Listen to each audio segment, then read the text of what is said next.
The research station floated silently near the Orion Nebula. It was a small place, not much bigger than a shopping mall back on Earth. 47 scientists lived there with their families. They studied the strange gases and lights of the nebula. They sent reports back to Earth every week. It was quiet work. Safe work. Or so they thought. Dr. Suni Beek was putting her daughter to sleep when the alarm started. The little girl, only 6 years old, grabbed her mother's hand tight. The red lights flashed on and off. A voice came through the speakers telling everyone to go to the emergency area. Suni picked up her daughter and ran. In the hallway, she saw other families doing the same thing. Children were crying. Parents were trying to stay calm. Nobody knew what was happening. Then the station shook hard. Suni fell against the wall but held her daughter close. Through the window, she saw something that made her blood go cold. Ships. Big ships with silver hulls and strange markings. They were not human ships. The Valari had come. The Valari Dominion was old. Very old. They had ruled their part of the galaxy for 3,000 years. They were tall creatures with silver scales and 4 arms. They were smart. They were patient. And they believed that everything had a price. For centuries, the Valari had made deals with other species. Sometimes fair deals. Sometimes not. When a species refused to deal, the Valari found other ways. They took things. They took people. Then they made the other species pay to get them back. It always worked.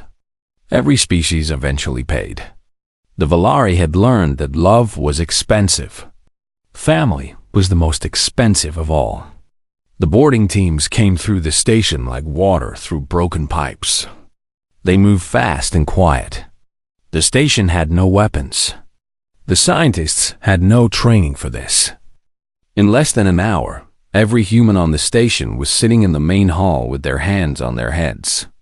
A Valari officer walked among them. He counted them like a farmer counting sheep. When he saw the children, he smiled. 12 children. This was good. Very good. Species always paid more for children.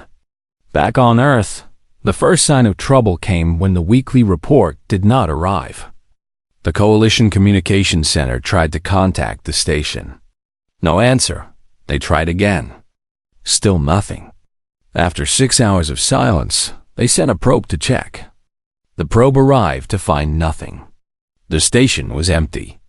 The computers were wiped clean. The only thing left was a message burned into the main screen in the Valari language. Admiral Unipark received the news on her ship, the HSS Indomitable. She was in her office, reading reports from her captains, when her communications officer knocked on the door.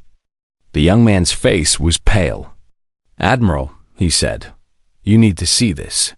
Unipark was 63 years old. She had been in the Navy for 40 years. She had seen battles and death and things that would make most people sick. But when she read the report about the research station, her hands began to shake. Not from fear, from anger. She walked to the bridge of her ship. Her crew stood at attention. They had all heard the news by now. They watched their admiral's face, trying to understand what she was thinking. "Get me Earth Command," she said. Her voice was calm. Too calm. On Earth, Chancellor Taiyo Kim was in a meeting when his assistant interrupted. The assistant whispered something in his ear. The Chancellor's face changed. He excused himself and walked quickly to the war room. The war room was deep underground. It was where the leaders of humanity made their hardest choices. Today, it would earn its name. The Valari message was already on the big screen. Chancellor Kim read it 3 times to make sure he understood. The Valari wanted 3 human colonies. They wanted mining rights for 100 years. They wanted humanity to bow. In return, they would give back the hostages. If humanity refused, the hostages would be sold to the slave markets. The Valari ambassador appeared on the screen. He was tall, even for his kind. His silver scales shined in the light. He spoke slowly, like a teacher explaining something simple to a stupid child. "We understand this is difficult," the ambassador said. "But we are reasonable. Meet our terms, and your people will come home safe. We have done this many times. It is better for everyone if you simply agree." Chancellor Kim said nothing. He just stared at the screen. "We await your negotiators," the ambassador said with a smile. "Take your time, but not too much time. The slave markets open in 30 days. The screen went dark. The room was silent. The generals and admirals looked at each other. The politicians whispered among themselves. Everyone was thinking the same thing. What should they do? Chancellor Kim turned to face his advisors. His face was hard like stone. "They took children," he said. No one spoke. "They took our children." Still silence. Chancellor Kim walked to the communication console. He pressed a button. A moment later, Admiral Una Park's face appeared on the screen. "Admiral Park," the Chancellor said, "I assume you have heard what happened." "Yes, Chancellor." "I have. What is the status of the First Fleet?" Admiral Park's eyes were cold. "Ready, Chancellor." "We are always ready." The Chancellor nodded slowly. "The Valari expect us to send negotiators. They expect us to talk and beg and eventually pay whatever they ask. They think we are like every other species they have bullied." "They are wrong," Admiral Park said. "Yes, they are." The Chancellor looked at the faces in the war room. Old soldiers, young politicians, men and women who had built humanity's place among the stars. They all knew what was coming. "Admiral Park," Chancellor Kim said, "you have your orders. Bring our people home." "Understood, Chancellor." The screen went dark again. In the war room, someone finally spoke. A young advisor with worried eyes. "Chancellor, the Valari have a large fleet. If we attack, it could start a war. Maybe we should try to talk first. Maybe we can find another way." Chancellor Kim turned to look at the young man. There was no anger in his eyes, only sadness and steel. "Son," he said, "there are some things in this universe that are not for sale. There are some lines that cannot be crossed. The Valari took our families, our children. If we pay them, every species in the galaxy will know that humans can be pushed, that our children can be taken and sold." He shook his head slowly. "No. Today, the galaxy learns a different lesson. Today, they learn what happens when you touch our families." The young advisor said nothing more. Across the stars, Admiral Una Park turned to her crew. "All ships," she said, "prepare for departure. We're going to war." The First Fleet began to move. Across a dozen space stations and military bases, ships came alive. Lights turned on. Engines started to warm. Crews ran to their stations with the speed of people who had trained for this moment their whole lives. Admiral Una Park stood on the bridge of the HSS Indomitable and watched her fleet come together. It was beautiful in a terrible way. Like watching a storm form over the ocean. The First Fleet was not the biggest fleet in the human navy. There were larger groups with more ships. But the First Fleet was different. It was special. Everyone in the galaxy who knew about humans knew about the First Fleet. 12 dreadnoughts. These were the biggest ships humans had ever built. Each one was 3 kilometers long. They carried enough weapons to destroy a small moon. Their hulls were covered with armor so thick that most weapons could not scratch them. 48 battlecruisers flew around the dreadnoughts like wolves around their pack leaders. These ships were fast and deadly. They could move anywhere on a battlefield in seconds and strike with power that made other species afraid. Over 200 smaller Ships filled the space between them. Destroyers, frigates, supply ships, medical ships, and hundreds of fighters sleeping in their bays, waiting to fly. This was the steel fist of humanity. And today, it was going to punch very hard. Commander Dongwu Li walked onto the bridge with a tablet in his hand. He was the tactical officer of the Indomitable, and he had been working all night. His eyes were red from lack of sleep, but his mind was sharp. "Admiral," he said, "I have the latest information on Volari defenses." Una Park turned to look at him. "Tell me." "Their homeworld is protected by approximately 600 ships. Most are older models, but they have about 50 modern battleships. They also have 12 orbital defense platforms with heavy weapons. What about ground forces?" "Unknown, but they have a large population. We must assume they can raise a significant army if needed." Admiral Park nodded slowly. She looked at the star map on the main screen. The Volari homeworld was marked with a red dot. It seemed so small, so far away. 600 ships, she said softly. "Against 300. Admiral, if I may speak freely?" "Always, Dongwu." The commander took a deep breath. "Standard military thinking says we should not attack. We are outnumbered.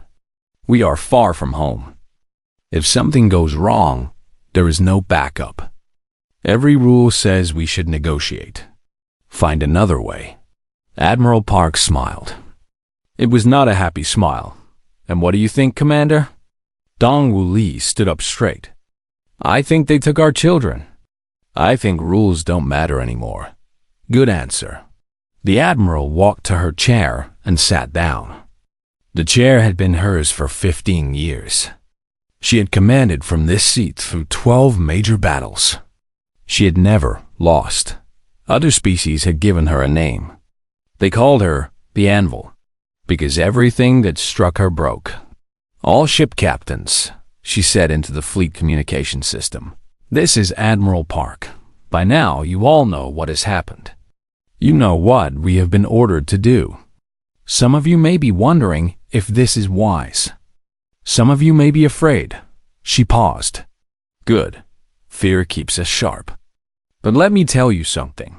For 3,000 years, the Volari have taken whatever they wanted. They have stolen people from 100 different species. They have sold them like animals. And everyone paid. Everyone submitted. Because everyone was afraid of the cost of fighting back." Her voice grew harder. "Today, humanity shows the galaxy a different way. Today, we show them that some things cannot be bought. Some people cannot be sold. Today, the Volari learn that humans do not abandon their families." She stood up from her chair. "I will not lie to you. This will be hard. Some of us will not come home. But those scientists on that station, those children in that cell, they are waiting for us. They're wondering if anyone is coming to save them." Her eyes were like fire. "We are coming. And nothing in this galaxy will stop us. All ships, prepare for jump. We leave in 1 hour." The communication channel closed. Across the fleet, 300 crews began their final preparations. On the battlecruiser HSS Retribution, Captain Jisoo Han was giving orders to her crew. She was younger than most captains, only 42 years old. But she had earned her position through skill and courage. "Make sure every weapon is ready," she told her officers. "I want every gun loaded, every missile armed. When we arrive, there will be no time for mistakes." Her first officer, a tall man named Hyunmoo Kang, nodded. "Captain, the crew is asking questions. They want to know if this is a rescue mission or something more." Jisoo Han looked at him. "Tell them the truth. We are going to save our people. And if the Volari try to stop us, we are going to destroy them. Every ship, every station, everything that gets in our way. That might start a war with their entire species. Then they should not have taken our children." The first officer smiled grimly. "Yes, Captain. Back on the Indomitable, Admiral Park was in her private room, looking at a picture on her desk. It showed a young woman and a little boy, her daughter and grandson. They lived on Earth, safe and far from danger. But those children on the station were someone's grandchildren too. Someone's sons and daughters. Someone was crying for them right now, not knowing if they would ever see them again. Una Park put the picture down and stood up. She had joined the Navy 50 years ago because she wanted to protect people. She had risen through the ranks because she was good at her job. But tonight, she was not fighting for rank or duty or honor. She was fighting because somewhere in the darkness of space, 12 children were scared and alone. And she was going to bring them home. The hour passed quickly. 300 ships aligned their engines. Navigation computers calculated the jump. Every system was checked twice, then checked again. Admiral Park took her seat on the bridge. Fleet status? All ships report ready, Admiral. Navigation? Course plotted. Jump drives charged. She took one last breath. All ships jump.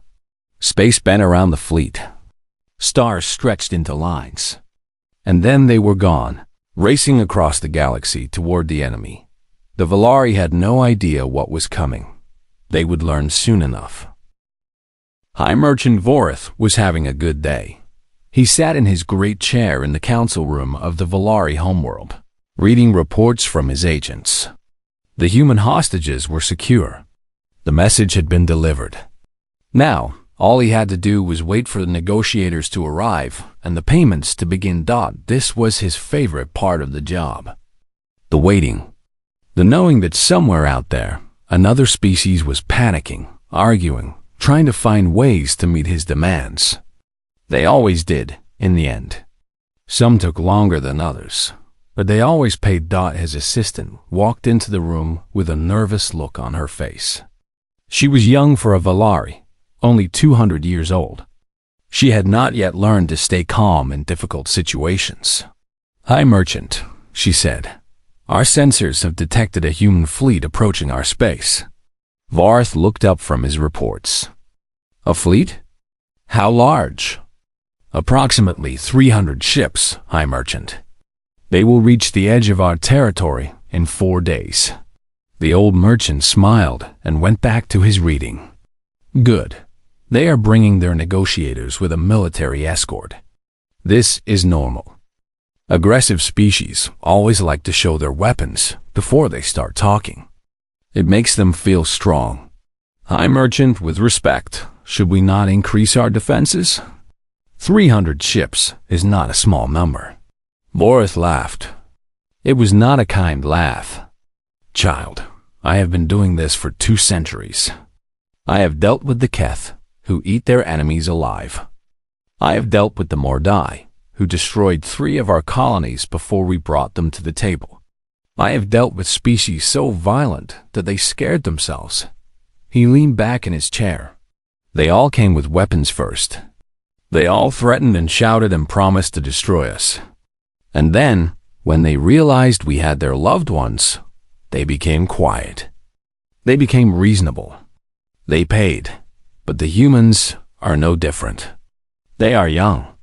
They are emotional. They will wave their guns around for a while, and then they will ask how much we want. That is how the galaxy works." The assistant bowed her head. "Yes, High Merchant. Should I prepare the negotiation chambers?" "Yes, and make sure there is food suitable for humans. I understand they are picky eaters." The assistant left.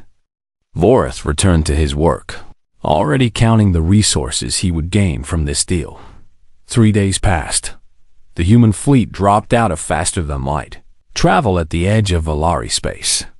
They stopped there, floating in the darkness like a pack of hunters watching their prey. Vorith received the news while eating his morning meal.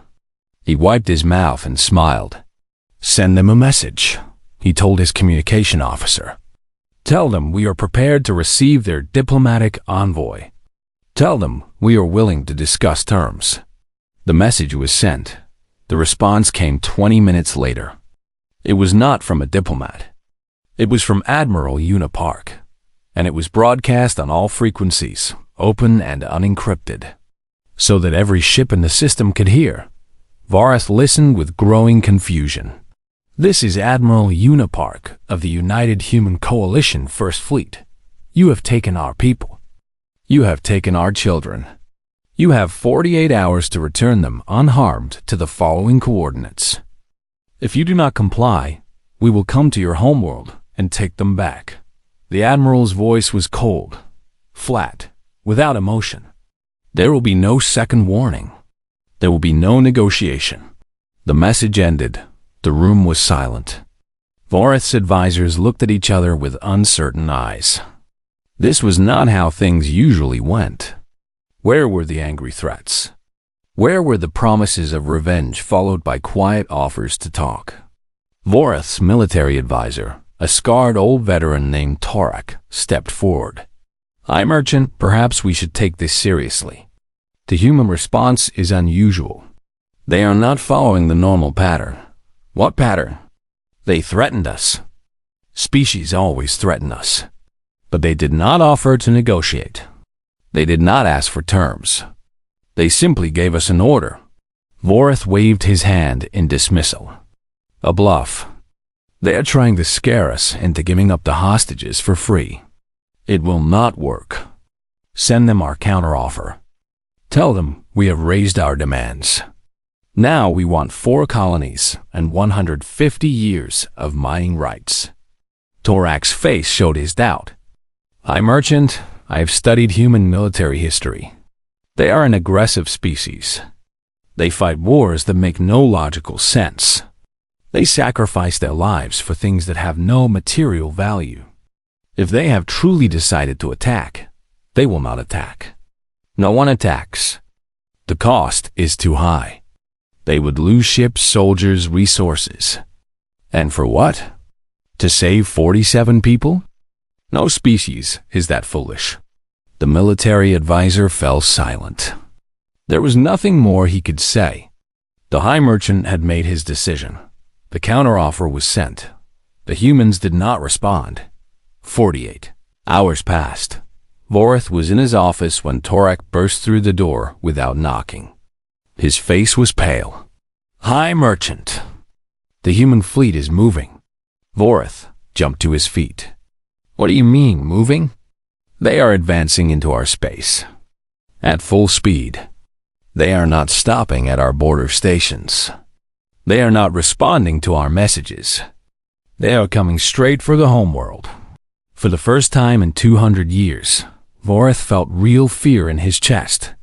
This is impossible. They cannot be serious. "No one would. High Merchant, I told you. Humans are different. They do not think like us. They do not calculate costs and benefits the same way. When their families are threatened, they do not negotiate. They fight." Voreth grabbed the edge of his desk to steady himself. "How long until they arrive?" "At their current speed, less than 2 days." "Our defensive fleet?" "Already moving to intercept. We outnumber them 2 to 1. But High Merchant, I must tell you something." "What?" The old soldier looked at his leader with eyes that had seen 100 battles. "I have never seen a fleet move like that. Every ship in perfect formation. Every engine at maximum power. They are not coming to fight. They are coming to kill. I do not think they care if they die doing it." Voreth sank into his chair. "What have we done?" He whispered. Outside, the stars continued to shine. The galaxy continued to turn. And across the cold emptiness of space, 300 human ships flew toward their target like arrows fired from a bow. On the bridge of the Indomitable, Admiral Unipark watched the Valari homeworld grow larger on their screen. "Admiral," Commander Lee said, "the Valari defensive fleet is forming up to block our path. 600 ships, as expected." Park nodded. "Then we go through them." "Admiral, are you sure?" "We could try to find another approach." "Go around them. Wait for backup." Unipark turned to look at her tactical officer. "Dongwu, There are 12 children waiting for us. Every hour we delay is another hour they spend in fear. We are not going around. We are not waiting. We are going through. She faced forward again. All ships, prepare for battle. Today, we teach the galaxy what happens when you take our families. The fleet continued forward, into the darkness, into the fire. The two fleets met in the space above Valari Prime. 600 Valari ships spread out in a wide wall of metal and weapons. They had practiced this formation for centuries. It had worked against the Keth. It had worked against the Mordai. It had worked against everyone. The human fleet did not slow down. Admiral Unipark watched the enemy formation on her tactical screen. Her eyes moved across it, finding the weak points, the gaps, the places where pressure would cause the whole thing to break. "Commander Lee," she said, "what is their formation pattern?" "Standard Valari defensive spread, Admiral. They expect us to probe their lines and look for openings. They expect us to be cautious. Then, we will not be cautious. Signal all dreadnoughts to form attack line. Battlecruisers to flanking positions. Destroyers and frigates to support. Fighters to hold until my command. Admiral, they outnumber us 2-1. If we charge directly, we will take heavy losses." Unipark turned to look at her tactical officer. Her face was calm. "Yes, we will, but they will take heavier losses. And when we break through, nothing will stop us from reaching that planet." She turned back to the screen. "All ships forward, attack pattern. Maximum speed. Do not stop for anything." The human fleet surged forward like a spear thrown at the heart of the enemy. The Valari were not prepared for this. They had expected the humans to be careful, to test their defenses, to look for safe ways through. Instead, the human dreadnoughts came straight at them with all weapons firing. The first Valari ships exploded in balls of fire. Then more, and more. Captain Jisoo Han commanded the retribution from the front of the battlecruiser line. Her ship twisted and turned through enemy fire, always moving, always shooting. "Port cannons, fire! Starboard missiles, launch!" Her crew worked like a machine, each person doing their job perfectly. They had trained for this their whole lives. Now, all that training was paying off. A Valari battleship tried to block her path. Jisoo pointed at it. "All weapons, that ship now." The retribution fired everything it had. The Valari battleship tried to turn away, but it was too slow. The human weapons tore through its armor like paper. It broke in half and began to fall toward the planet below. Enemy destroyed. "Find me another target." Behind her, First Officer Him Woo Kang counted the kills on his screen. "Captain, that's our 35th ship. Only 35? We're falling behind. Keep shooting." Across the battlefield, similar scenes played out on every human ship. The First Fleet was not just fighting. It was hunting. Every crew knew why they were here. Every gun was aimed with purpose. High Merchant Vorith watched from his command center on the planet's surface. His face was white with shock. "This is impossible," he kept saying. "This is impossible." His military advisor Torak stood beside him, watching the same screens. "They are cutting through our fleet like it is made of nothing. High Merchant, we need to recall our ships. We need to negotiate. If we do not stop this now, we will have no fleet left." "Negotiate? How can we negotiate? They will not answer our messages." "Then give them what they want. Return the hostages. Maybe they will stop." Vorith looked at him with desperate eyes. "Will they? Will they really stop?" Torak shook his head slowly. "I do not know. But if we do not try, they will destroy everything we have." Vorith opened a channel to the holding facility. "Prepare the hostages for transport. We are giving them back." But it was already too late. High above the planet, Admiral Park saw a gap opening in the enemy formation. The Valari were starting to break. Some ships were trying to retreat. Others were fighting each other for escape routes. "Now," she said, "all assault groups begin deployment. Fighters, cover them." Dozens of heavy transport ships broke away from the main fleet and began to descend toward the planet. Each one carried soldiers trained for exactly this kind of mission. Lieutenant Minho Choi stood in the cargo bay of his transport with 60 other soldiers. They were all wearing heavy armor and carrying weapons designed to destroy anything that got in their way. "Listen up," Minho said to his team. "Our target is the holding facility in the capital city. Intelligence says that's where they're keeping our people. We go in fast. We secure the hostages. We get out. Anyone tries to stop us, you know what to do." A young soldier raised her hand. "Lieutenant, what if there are civilians?" Minho looked at her. His face was serious. "We are not here to hurt civilians. We are here to save our people. But if anyone, civilian or soldier, threatens our people or tries to stop this rescue, we do what we have to do. Understood?" "Understood, Lieutenant." The transport shook as it entered the planet's atmosphere. Fire burned outside the windows. The soldiers held onto their straps and waited. Then the transport landed hard. The doors opened, and 60 human soldiers ran out into the alien city. The Valari guards at the holding facility were not ready. They had been trained to control slaves, not to fight real soldiers. When they saw the humans coming, some of them ran. Others tried to fight. It did not matter.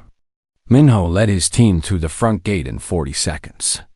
They moved through the building like water, flowing around corners, clearing rooms, never stopping. "Hostages on the 3rd floor," one of his soldiers reported. "Then that's where we're going."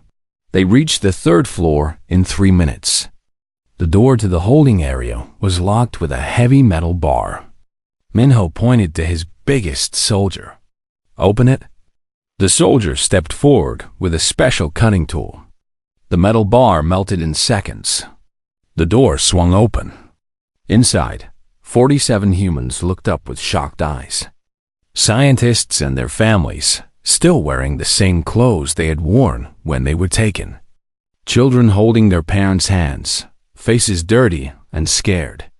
Minho stepped into the room and removed his helmet so they could see his face. "Coalition military," he said. "We're here to take you home." For a moment, no one moved. Then, Dr. Suni Beek started to cry. She was still holding her daughter, the same little girl she'd been putting to sleep when the alarm started so many days ago. "You came," Suni whispered. "You really came?" "Of course we came," Minho said. "Did you think we would leave you?" The little girl looked up at him with big eyes. "Are you going to take us back to Mommy's house?" Minho knelt down so he was at her level. He smiled. "Yes, little one. We're going to take you home. But first, we need to get to our ship. Can you be brave for a little while longer?" The girl nodded seriously. "I can be brave.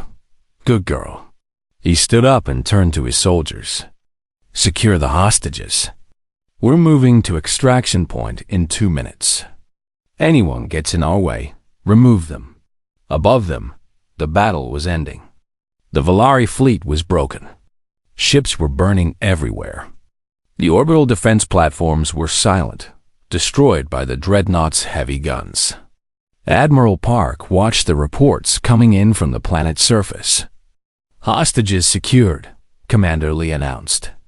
"Lieutenant Choi reports all 47 humans are safe. They are moving to extraction now." Yuna Park closed her eyes for a moment. She had not slept in 3 days. She had not eaten in 2. But none of that mattered now. "Inform all ships," she said. "Mission successful. Our people are coming home." Across the fleet, crews began to cheer. They had done it. They had actually done it. On the planet below, Minho Choi led the hostages through the burning city to the waiting transports. The little girl was still holding her mother's hand, but she was not scared anymore. She looked up at the soldier walking beside her and smiled. "Thank you for coming," she said. Minho looked down at her. "Thank you for waiting." The news spread across the galaxy like fire through dry grass. The Valari Dominion, one of the oldest powers in known space, had been broken in a single day. Their fleet was destroyed. Their homeworld was undefended. And all of it had happened because they took 47 humans and 12 children. Every species that heard the story stopped what they were doing to listen. Some were scared. Some were amazed. All of them understood that something important had changed. Humans were not like the others. On the Valari homeworld, High Merchant Vorath resigned from his position. He had no choice. The people blamed him for what had happened. The military blamed him for not listening to their warnings. Everyone blamed him. The new government sent a message to Earth within hours. They surrendered completely. They asked for nothing except peace. Chancellor Taiho Kim received the surrender in the Great Hall of the Coalition Government Building. He read it carefully, then looked up at the cameras that were broadcasting to every human world. "The Valari have surrendered," he said. "The hostages are coming home. The war is over." People cheered everywhere. In cities and colonies, in space stations and ships, humans celebrated their victory. But Chancellor Kim raised his hand for silence. "I want to say something to the galaxy. To every species that is watching. We did not want this fight. We do not want war with anyone. Humanity came to the stars looking for friends, not enemies. We wanted to learn from the species who came before us. We wanted to share what we have." His voice grew serious. "But there are some things we will not accept. Some lines we will not allow anyone to cross. The Valari thought they could take our children and sell them. They thought we would calculate the cost and decide it was too high. They were wrong." He looked directly at the cameras. "To any species that might be considering something similar, do not. Human children are not for sale. Human lives are not a resource to be traded. If you threaten our families, we will not negotiate. We will not calculate. We will come for you with everything we have. And we will not stop until our people are safe." He paused. "But to any species that wants peace, that wants friendship, that wants to build something good together, we welcome you. Our hand is open. Our hearts are open. Come as friends, and you will find no better friends in the galaxy than humans. This is our promise." The broadcast ended across the stars. Leaders of 100 different species turned off their screens and sat in thoughtful silence. Admiral Unipark brought the first fleet home to Earth. The ships were damaged. Many needed repairs that would take months. But they had one. The hostages traveled on the Indomitable itself, in comfortable rooms that had been prepared for them. Dr. Suni Beek spent most of the journey staring out the window at the stars, her daughter sleeping beside her. A knock came at her door. She opened it to find Admiral Park standing in the hallway. "Dr. Beek," the Admiral said. "May I come in?" "Of course, Admiral. Please." Unipark entered and looked around the small room.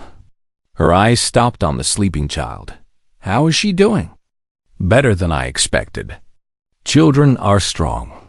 She still has nightmares sometimes, but they are getting less."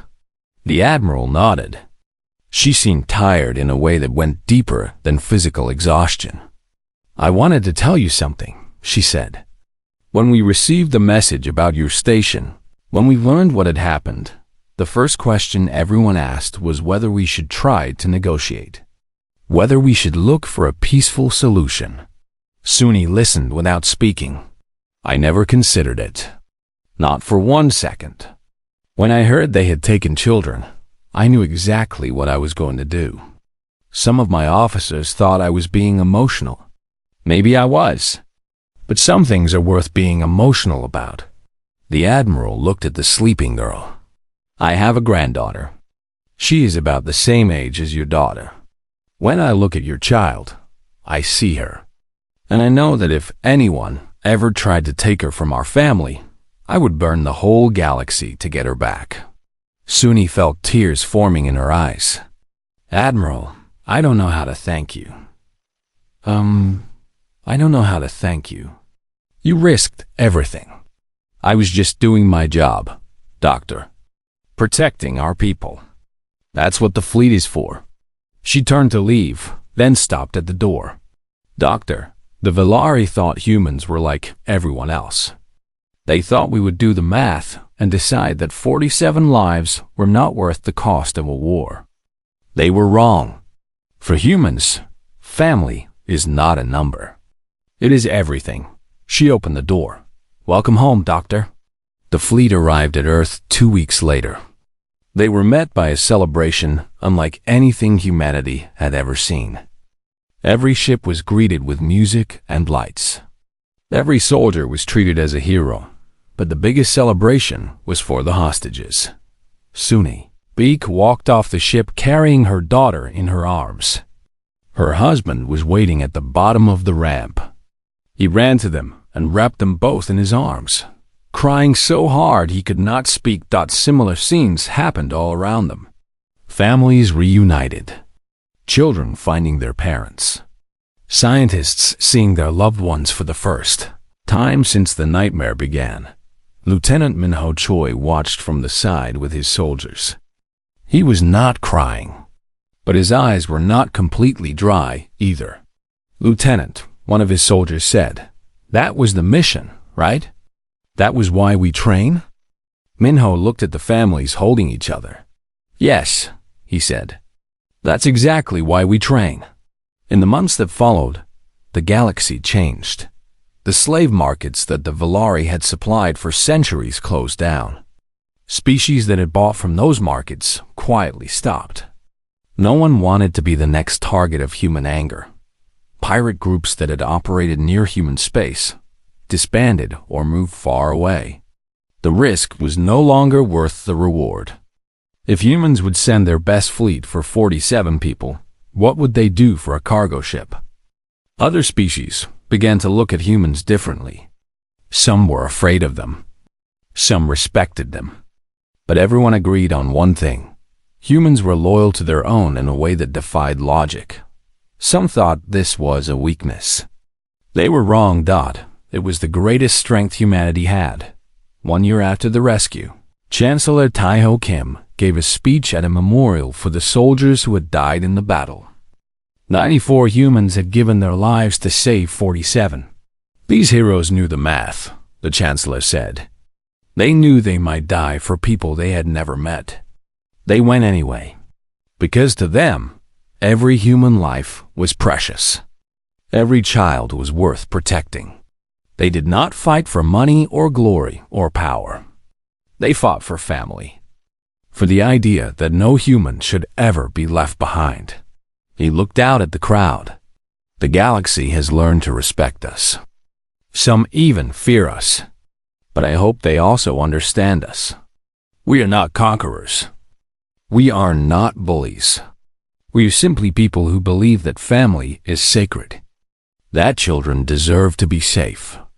That love is not a weakness, but the greatest strength of all.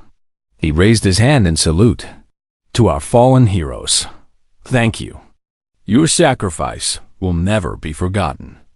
And to the galaxy, we remain your friends. Our doors are open. Our hearts are open. But remember this lesson well. He lowered his hand. Never touch our families. Far across the galaxy, on 100 different worlds, species of all kinds watched the broadcast and thought about what they had seen. Humans were strange. They decided. Emotional. Irrational. They made choices that no sensible species would make. But maybe that was what made them special. And maybe, just maybe, that was what the galaxy needed. In her home on Earth. Dr. Suni Beak watched the ceremony with her daughter sitting on her lap. The little girl was healthy now, happy, She had started school and made friends and almost never had nightmares anymore. "Mommy," the girl asked, "why are they so sad?" Suni hugged her daughter close. "They are remembering the brave people who helped us, sweetheart. The ones who came to save us when we were scared." "Like Lieutenant Minho?" "Yes, like Lieutenant Minho." The little girl thought about this. "I want to be brave like them when I grow up. I want to help people too." Suni smiled through her tears. "I think you will be, sweetheart. I think you will be." Outside, the sun was setting. The sky was filled with beautiful colors. And somewhere among the stars, the First Fleet was watching over them all, ready to protect the family of humanity wherever they were. This was the human way, and the galaxy would never forget it.